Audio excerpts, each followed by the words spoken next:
ప్రభువైన యేసుక్రీస్తు నామములో శుభాలు నిండు వందనాలు తెలియజేస్తున్నాను.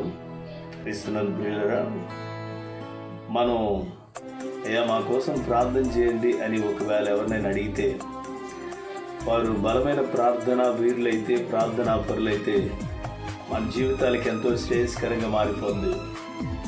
దైవజనుడైన చార్లెస్ స్పర్జన్ గారు అన్నారు, నా కోసం ప్రార్థన చేసినటువంటి వారు ఎంతోమంది ఉన్నారు.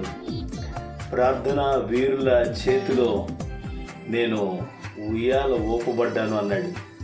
ఓ చంటి పిల్లవాడు సుఖంగా సౌఖ్యంగా ఉండాలి అంటే ఎలాగైతే ఉయ్యాల్లో మరి జోలపాటు పాడి లేకపోతే ఎలాగైతే ప్రశాంతంగా నిద్రపుస్తామో అలాగే విజ్ఞాపనకర్తలు ఉంటే మనందరి జీవితాలకు ఎంతో శ్రేయస్కరంగా ఉంటుంది.